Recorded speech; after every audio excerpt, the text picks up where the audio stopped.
네, 여러분 안녕하세요. 오늘 강연에 참석해 주셔서 감사합니다. 어제부터 이틀간 진행되는 서울 서밋에서 즐겁고 유익한 시간 보내고 계시길 바랍니다. 저는 AWS 프로페셔널 서비스 팀의 애플리케이션 아키텍트 김수연이라고 합니다. 오늘 이렇게 멋진 주제로 여러분과 함께 하게 되어서 정말 기쁩니다. 최근에 생겨나고 있는 새로운 기술이나 패턴 중에 생성형 AI가 굉장히 주목받고 있습니다. 그리고 고객과 파트너를 비롯한 수많은 사람들이 기존의 서비스 혹은 애플리케이션에 생성형 AI를 적용하는 방법과 그뿐만 아니라 멀티 테넌트 환경에 생성형 AI를 도입하는 방법에 대해서 많은 질문을 주십니다. 여러분은 어떤 가능성에 대해서 생각하고 계신가요? 사실 이러한 사고나 호기심이 등장한 지는 오래되지 않았습니다. 그렇기 때문에 당장 1년, 2년 뒤에는 무수히 많은 가능성이 펼쳐질 것입니다. 이 자리에서는 멀티 테넌트와 생성형 AI의 만남이 무엇을 의미하는지, 그리고 당장에는 어떤 가능성이 있는지에 대한 아이디어를 얻고 오늘 이 자리를 떠나시길 바라겠습니다. 그럼 먼저 사스와 생성형 AI가 만난 배경에 대해서 설명드리도록 하겠습니다. 생성형 AI와 사스는 어떻게 만나게 되었을까요? 그리고 그 둘이 만나면 어떻게 될까요? 사스의 빠른 민첩성 덕분에 기존 애플리케이션의 상당수가 사스로 전환하고 있고 점점 더 빠른 속도로 멀티 테넌트 모델로 전환하고 있습니다. 그리고 이와 동시에 생성형 AI 또한 매우 발전하고 있습니다. 따라서 저는 앞으로 이 둘이 서로 매우 많이 연결될 것이라고 기대합니다. 그리고 하나의 고유한 사스 솔루션에서 모든 테넌트들은 각자 다른 컨텍스트로서 서비스를 소비하고 있을 것입니다. 그리고 이때 우리는 이들에게 독특한 경험을 제공할 수 있을 것입니다. 바로 이 부분이 우리가 오늘 깊게 파고들 영역이고 생성형 AI와 사스가 만났을 때 제공되는 가치 중 가장 큰 부분을 차지합니다.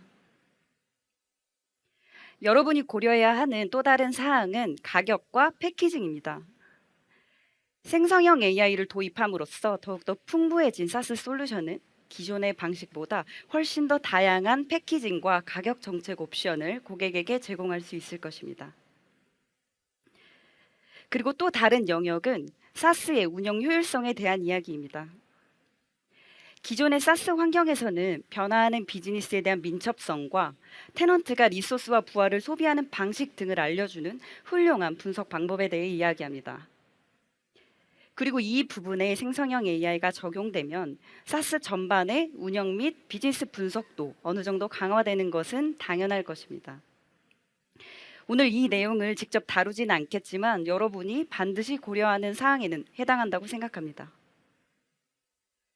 그리고 앞서 두 번째로 말씀드린 타겟 테넌트 경험을 위해서 테넌트 온보딩 과정에도 생성형 AI가 적용될 수 있습니다. 그리고 이 과정은 온보딩 이후에 테넌트의 모든 경험으로 확장됩니다. 마지막으로 멀티 테넌트 환경에서 풍부한 기능을 제공할 수 있다는 점입니다. 실제로 이 영역에 생성형 AI가 매우 많은 관여를 하게 됩니다. 예를 들면 생성형 AI를 도입함으로써 기존에 있는 기능을 강화하거나 혹은 새로운 기능의 형태로 제공하거나 더 나아가서는 새로운 시장에 대한 잠재력을 가지는 것으로 확장할 수 있습니다. 앞서서 생성형 AI와 사스가 만난 배경에 대해서 설명드렸다면 이제는 그 둘이 각각 어떤 공간을 구성하고 있는지 살펴보도록 하겠습니다. 생성형 AI에 이런 거대한 공간이 있다고 생각해 봅시다. 모두 예상하셨겠지만 이 전체 경험의 기반에는 파운데이션 모델, 즉 LLM이 있습니다. 그리고 이러한 기초 모델은 이름에서 알 수 있듯이 생성형 AI 영역에서 매우 기본적인 도구가 됩니다. 그리고 이러한 기초 모델을 바탕으로 머신러닝 모델을 빌드, 트레이닝, 튜닝, 그리고 배포할 수 있도록 도와주는 완전 관리형 서비스인 아마존 세이지 메이커와 다양한 데이터 소스 및 시스템으로부터의 멀티스텝 태스크를 지원하는 아마존 베드락이라는 생성형 AI 서비스를 제공합니다. 그리고 이 부분이 바로 앞서 말씀드린 기초 모델과 함께 사용되어 테넌트의 기본 경험을 구성하는 곳입니다. 여기까지가 필수 공간입니다. 다음으로는 파인 튜닝, 즉 미세 조정입니다. 앞에서 말씀드린 기초 모델만으로도 테넌트를 정의할 수는 있지만 우리는 미세 조정을 통해서 테넌트들에게 더욱더 정교한 모델을 제공할 수 있습니다. 그리고 그 다음으로는 요청에 주입된 테넌트 컨텍스트로부터 사용자의 요청을 조금 더 구체화할 수가 있는데요. 바로 여기서 레그가 등장합니다. 그리고 이 수준에서는 상태와 메모리도 필요하게 됩니다. 이러한 다양한 바탕 위에 가장 중요한 사스 애플리케이션이 있을 것입니다. 우리는 이렇게 멀티 테넌트 사스 애플리케이션의 다양한 구성으로 생성형 AI를 도입할 수 있습니다. 그리고 이 옵션들은 도메인이나 환경의 요구에 따라서 달라집니다. 따라서 여러분의 사스 서비스에 필요한 생성형 AI 공간을 적절히 구성해야 하고 우리는 오늘 이 공간을 여러 가지 방법으로 구성해 볼 것입니다. 이제 가장 간단한 사례부터 시작하면서 오늘 이야기할 내용들에 대해서 기초를 마련해 보도록 하겠습니다.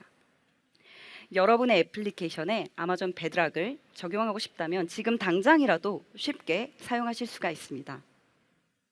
아마존 베드락은 사용자의 입력을 받으면 어떤 작업을 해야 할지를 LLM이 정하도록 하고 실제로 그 작업을 모두 수행한 뒤에 사용자에게 응답을 반환하는 역할을 합니다. 이처럼 베드락은 상태를 저장하지 않고 애플리케이션으로부터 요청을 받아서 응답을 반환하는 역할을 하기 때문에 모든 고객이 동일한 요청을 했을 때 동일한 응답만을 반환하게 될 것입니다. 그럼 이제 조금 더 나아가서 멀티 테넌시 사스 환경이라면 어떨까요? 왼쪽에 테넌트가 있고 각각의 테넌트들에게 다양한 경험을 제공하고 싶습니다. 예를 들면 테넌트들이 같은 질문을 했지만 각각의 테넌트들에게 다른 응답을 제공하고 싶다고 생각해 보겠습니다.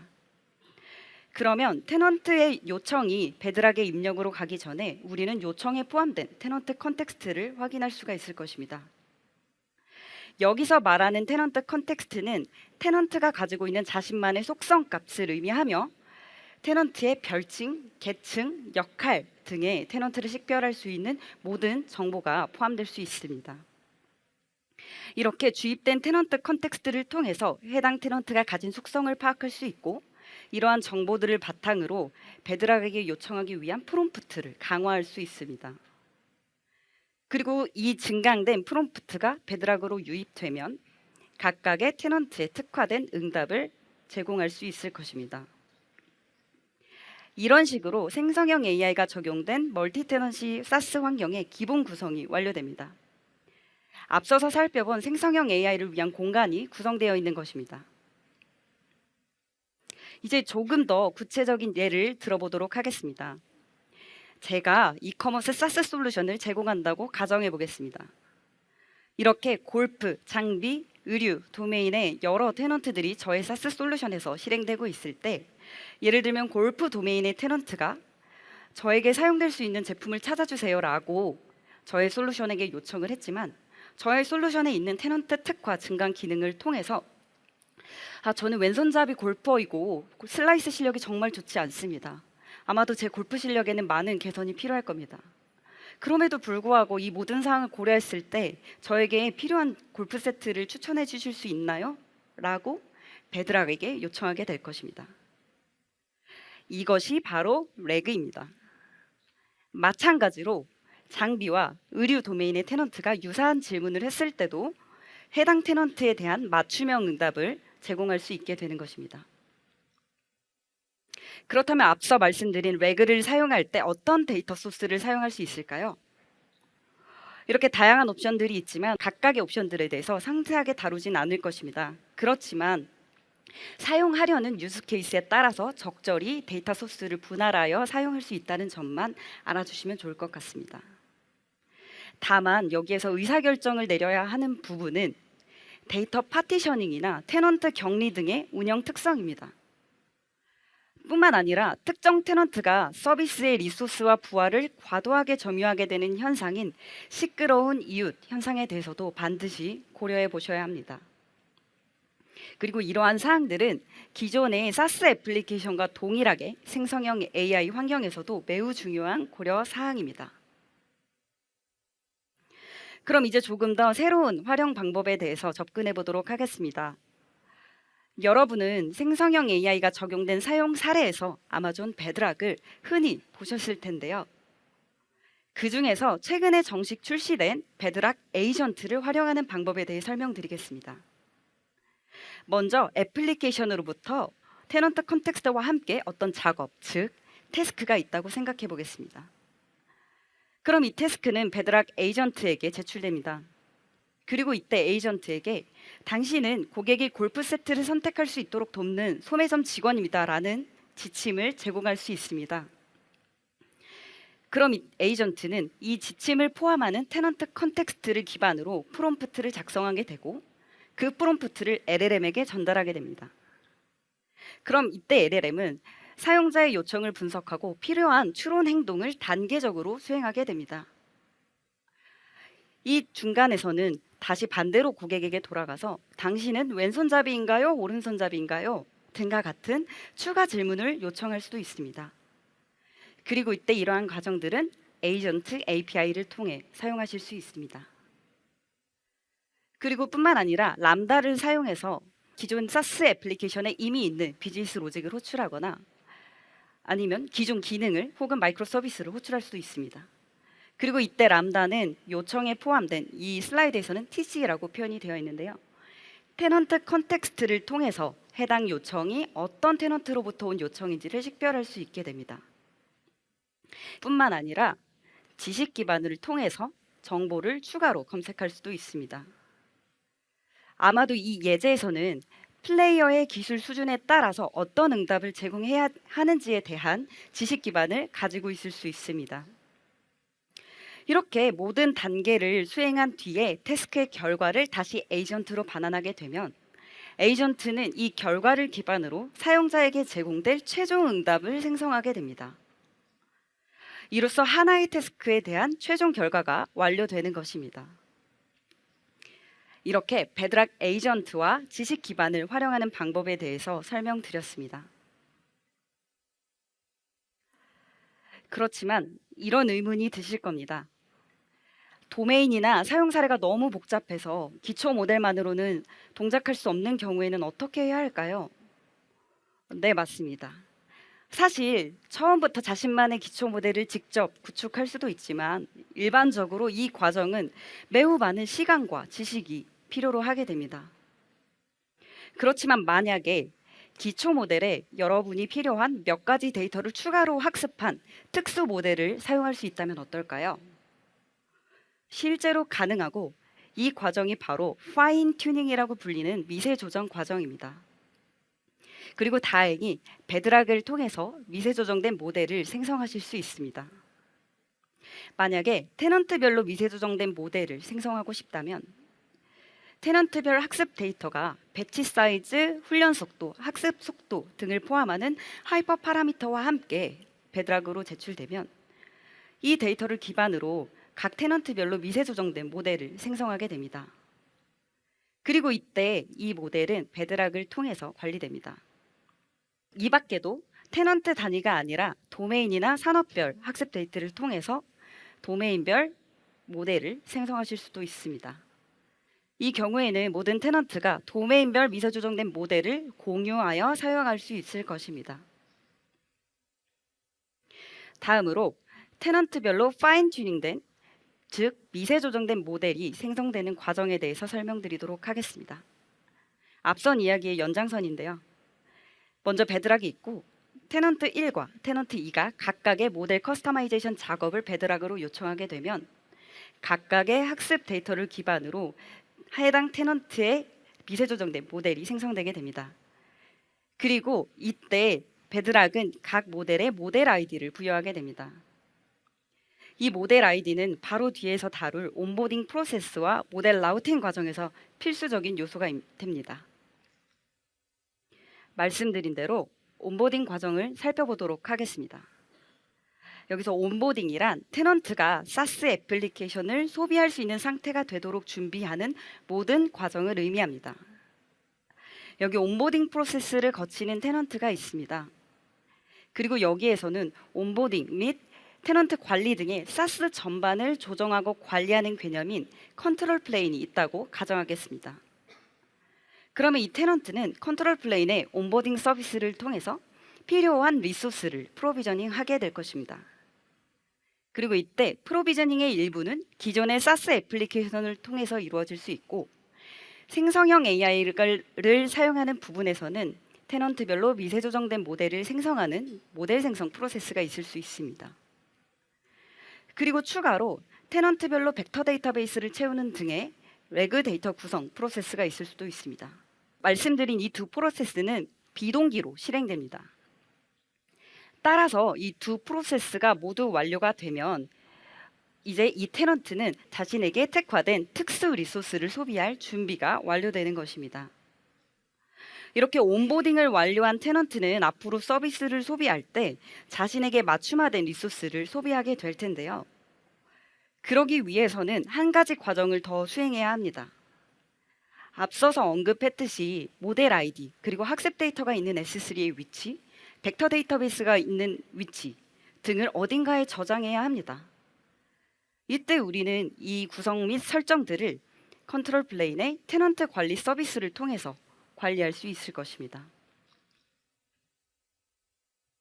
이제 실제로 온보딩 이후에 테넌트가 서비스를 소비하는 과정에 대해서 설명드리도록 하겠습니다. 또다시 테넌트가 등장합니다.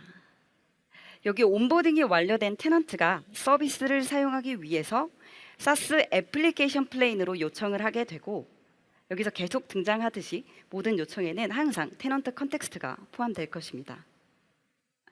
그럼 이때 우리의 서비스가 가장 먼저 해야 할 일은 컨트롤 플레인의 테넌트 관리 서비스로부터 해당 테넌트의 레그 컨텍스트를 가져오는 것입니다. 그리고 이때 가져온 레그 컨텍스트를 기반으로 해당 테넌트의 레그 자원에 접근할 수 있게 되고, 여기서 가져온 데이터를 기반으로 프롬프트를 빌드하게 됩니다. 그럼 이 프롬프트를 해당 테넌트에 맞춤화된 미세조정 모델에게 전달해야 하는데요. 그 모델을 알기 위해서 다시 한번 컨트롤 플레인의 테넌트 관리 서비스로부터 해당 테넌트의 미세조정된 모델의 모델 아이디를 가져오게 됩니다. 따라서 그 해당 프롬프트를 특정 미세조정 모델에게 전달할 수 있고, 이 특정 모델로부터 생성된 응답을 사용할 수 있게 되는 것입니다. 그리고 테넌트는 앞으로도 이 과정을 계속해서 반복하면서 자신에게 맞춤화된 사스 서비스를 소비하게 될 것입니다. 네, 지금까지 멀티 테넌트 사스 환경에 미세 조정과 레그를 적용하는 방법, 그리고 그때 온보딩 과정과 온보딩 이후의 모델 라우팅 과정에 대해서 살펴보았습니다. 지금까지 살펴본 것처럼 사스 환경에서의 미세 조정과 레그를 적용할 때 고려해야 하는 많은 결정들이 있습니다. 예를 들면 유즈 케이스로부터 생각해 보았을 때 우리가 지금까지 예로 살펴보았듯이 테넌트별로 미세 조정된 모델과 레그를 사용하도록 할 수도 있고, 모든 테넌트들에게 단일 모델을 사용하게 할 수도 있습니다. 그리고 특정 모델에만 미세 조정을 적용하고 나머지 모델은 기초 모델을 사용하도록 할 수도 있습니다. 이렇게 다양한 옵션이 있지만 여기에는 절대적인 규칙은 없습니다. 따라서 반대로 생성형 AI를 통해서 여러분이 고객에게 제공하려고 하는 사용자 경험이나 유즈 케이스로부터 어떤 결정을 내려야 하는지에 대해서 반드시 고민해 보아야 하고, 그리고 이 옵션들을 구현하실 때에 필요한 데이터가 있는지, 그리고 없다면 해당 데이터를 어떻게 준비하고 구성할 수 있을지 등에 대해서도 반드시 고려해 보아야 합니다. 네, 여기까지 생성형 AI를 사스에 적용할 수 있는 영역과 적용 방법, 그리고 고려 사항들에 대해서 설명드렸습니다. 지금까지는 사스 서비스에서 생성형 AI를 어떻게 구성하고 활용할 수 있을지에 대해서 설명드렸다면, 이제부터는 이렇게 구성된 사스 환경 위에서 테넌트를 어떻게 격리하고 그때의 계층화 전략은 어떻게 가져갈 수 있을지 등의 조금 더 프랙티컬한 내용에 대해서 솔루션 아키텍트 김진아님께서 이어서 설명을 해주실 예정입니다. 네, 진아님 잘 부탁드립니다. 네, 안녕하세요. 저는 AWS 솔루션즈 아키텍트 김진아입니다. 앞선 발표에 이어서 저는 추가적으로 생성형 AI 환경에서 사스 서비스를 제공하기 위해 테넌트를 어떻게 격리할 수 있는지, 그리고 우리가 계층화 전략을 어떻게 수립할 수 있는지 살펴보도록 하겠습니다. 우리가 앞선 발표를 통해서 이렇게 테넌트별로 전용의 미세 조정된 모델을 사용하거나 레그 리소스를 분할하는 것에 대해서 살펴보았습니다. 근데 우리가 한 가지 여기에서 고려해야 될 점이 있습니다. 여기서는 테넌트 환경이 격리가 되었을까요? 테넌트 격리라는 것은 테넌트가 다른 테넌트의 리소스에 접근하지 못하도록 막는 것을 의미합니다. 그래서 제가 한 5초의 시간을 드릴 테니까 한번 격리가 되어 있는지 한번 생각해 보시길 바라겠습니다. 네, 혹시 테넌트 격리가 되어 있다고 생각하시는 분들 계시면 손을 한번 들어보시겠어요? 네, 테넌트 격리가 안 됐다고 생각하시는 분 한번 손 들어보시기 바라겠습니다. 네, 많이 안 드셨네요. 네, 사실은 테넌트 격리가 안 되어 있을 수 있습니다. 우리가 아무리 테넌트별로 미세 조정된 모델을 사용할 수 있도록 한다든지 테넌트별로 별도의 레그 리소스를 구성한다고 하더라도 테넌트가 다른 테넌트의 리소스에 접근할 수 있는 상태가 됩니다. 그래서 우리는 테넌트가 다른 테넌트의 리소스에 접근할 수 없도록 추가적인 격리를 수행해야 합니다. 그래서 우리가 원하는 것은 테넌트가 다른 테넌트의 레그 리소스에 접근하지 못하도록 막고 테넌트가 다른 테넌트의 모델에 미세 조정된 모델에 접근할 수 없도록 하는 것이 테넌트 격리입니다. 그렇다면 테넌트 격리는 구체적으로 어떻게 수행해야 될지 살펴보도록 하겠습니다. 우선 저희는 테넌트별로 미세 조정된 모델을 사용할 수 있다는 것을 살펴보았습니다. 그러면 미세 조정 모델에 대해서 격리를 어떻게 수행할지 한번 살펴보도록 할게요. 아까와 마찬가지로 테넌트가 이 테넌트 컨텍스트를 가지고 사스 솔루션에 요청을 수행을 할 겁니다. 우리가 이전에는 테넌트 컨텍스트라는 용어를 봤을 텐데요. 실제는 보안 인증 정보를 통해서 테넌트 컨텍스트가 주입될 수 있습니다. 보안 인증 정보는 저희가 다양한 방식으로 전달할 수 있지만 제이슨 웹 토큰이 JWT 토큰을 이용해서 테넌트 컨텍스트 정보, 즉 테넌트를 구분할 수 있는 정보를 전달할 수 있습니다. 이렇게 사스 솔루션에 이 JWT 토큰을 가지고 요청을 하면 사스 솔루션은 어떤 테넌트가 요청했는지를 파악할 수 있고 그 테넌트가 접근할 수 있는 리소스를 제한하는 IAM 정책을 기반으로 이렇게 임시 자격증명을 생성할 수 있습니다. 이 IAM 정책을 기반으로 임시 자격증명을 생성하는 것이 어슴 롤의 역할입니다. 그럼 테넌트는 자신이 접근할 수 있는 IAM 정책을 기반으로 만들어진 임시 자격증명을 가지고 자신이 접근할 수 있는 미세 조정된 모델에만 접근을 하게 되는 것입니다. 만약 다른 테넌트의 미세 조정된 모델에 접근하면 IAM 정책을 기반으로 거부가 되게 될 것입니다. 또 지금은 테넌트 1에 대해서 예제를 살펴봤는데요. 테넌트 2가 요청을 하면 어떻게 될까요? 마찬가지입니다.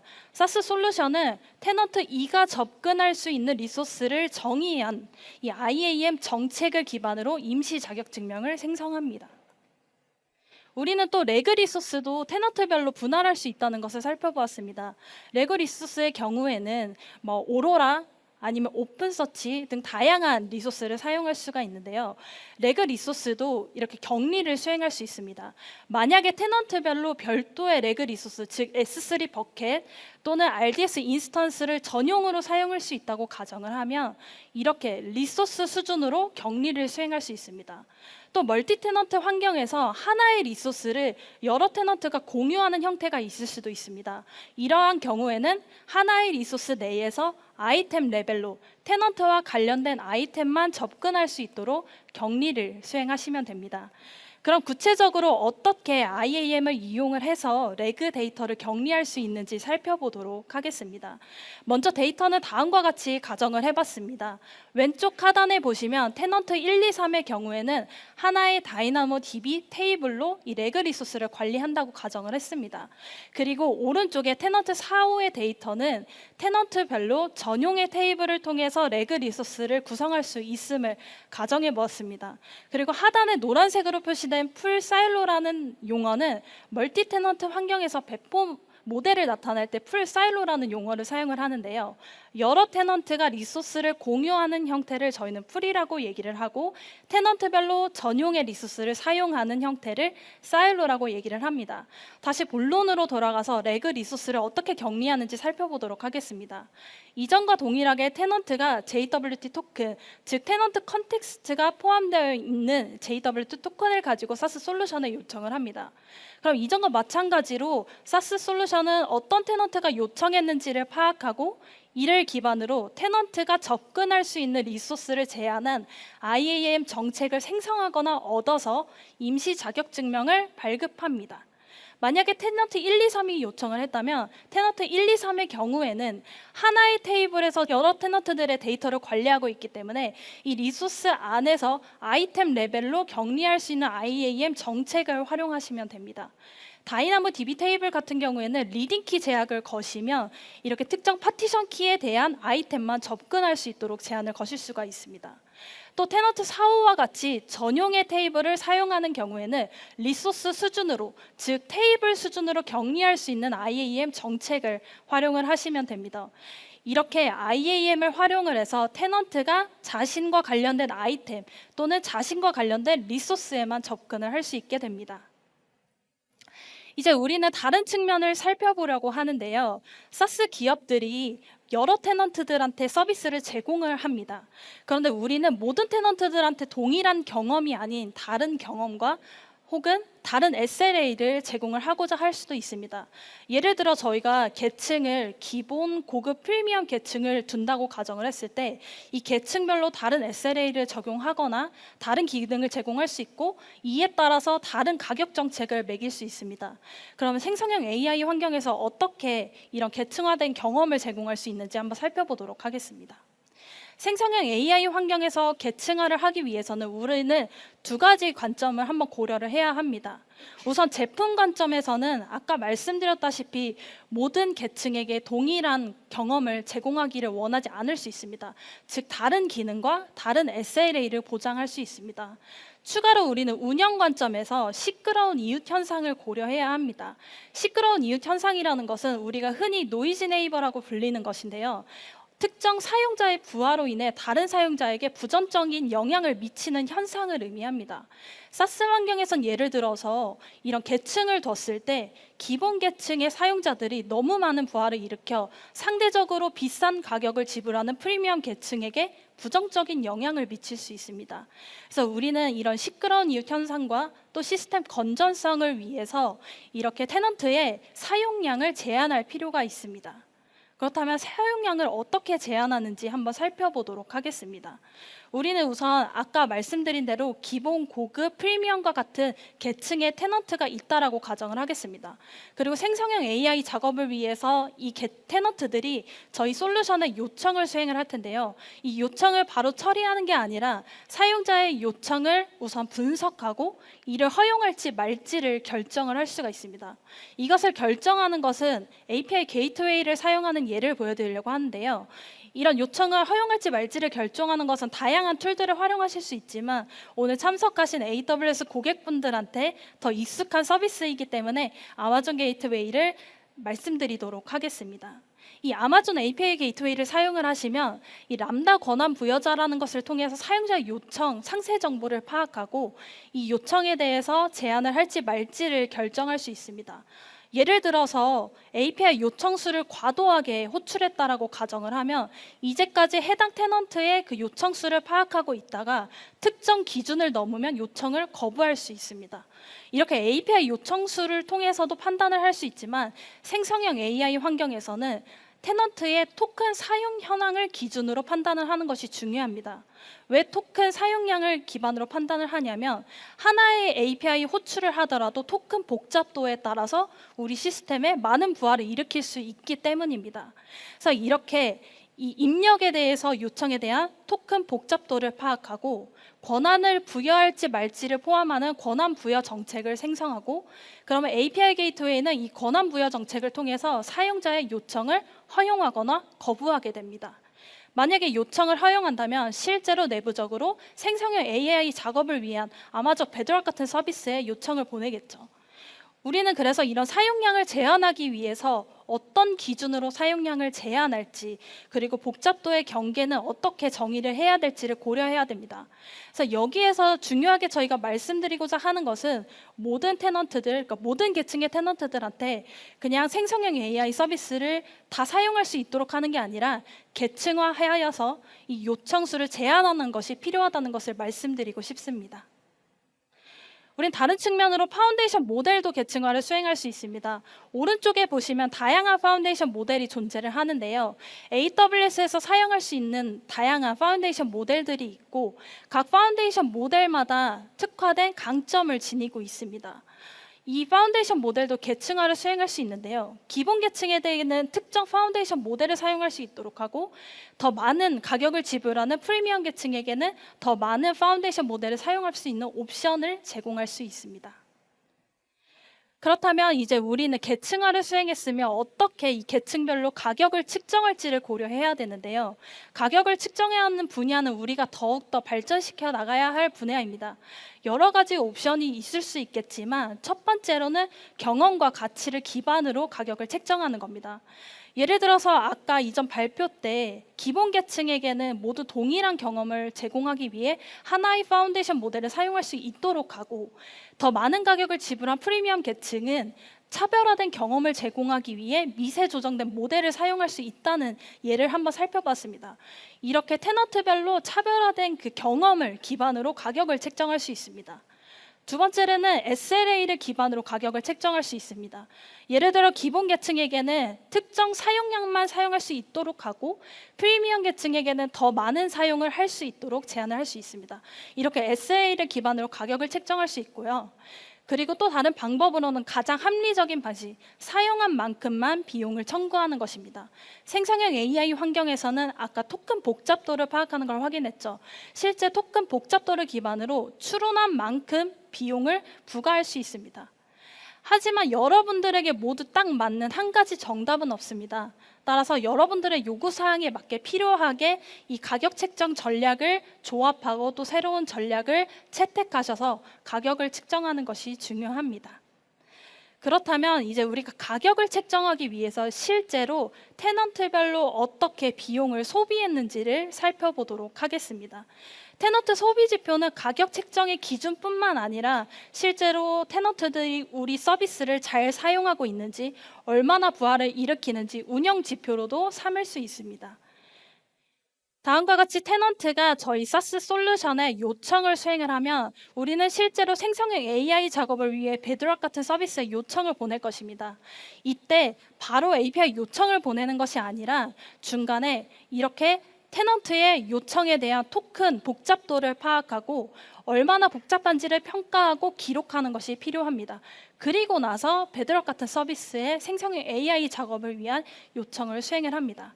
그리고 베드락에서 어떤 생성형 AI 작업을 하고 응답을 생성을 할 텐데요.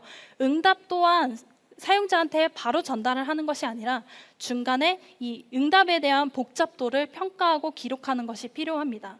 이렇게 요청과 응답에 대한 복잡도를 평가하고 이 우리의 운영 지표를 매트릭을 분석하고 기록하는 서비스를 통해서 우리는 가격을 어떻게 책정할지, 그리고 또 우리 시스템을 얼마나 잘 운영하고 있는지 이 매트릭으로 삼으실 수 있습니다. 그래서 여기까지 여러분들이 어떻게 계층화를 수행할 수 있는지, 그리고 이에 따라서 어떻게 가격을 책정할 수 있는지 살펴보았습니다. 그래서 오늘 이번 세션에서는 여러분들이 생성형 AI와 사스가 만났을 때 어떤 사항을 고려하면 좋을지, 그리고 어떤 전략을 취하면 좋을지를 살펴봤는데요. 오늘 세션 내용을 전반적으로 정리하면서 세션을 마무리해 보려고 합니다. 미세 조정과 레그는 매우 강력한 기능입니다. 멀티 테넌트 환경에서 큰 가치를 제공할 수 있는데요. 이 강력한 기능들을 이 차별화된 경험을 제공하는 데에도 사용할 수 있습니다. 그리고 우리는 어디에 레그를 적용할지, 어디에 미세 조정을 적용할지를 고려해야 됩니다. 그렇기 때문에 요구사항에 따라서 여러분들의 테넌트들한테 맞춤화 할 리소스를 식별하시기를 바라겠습니다.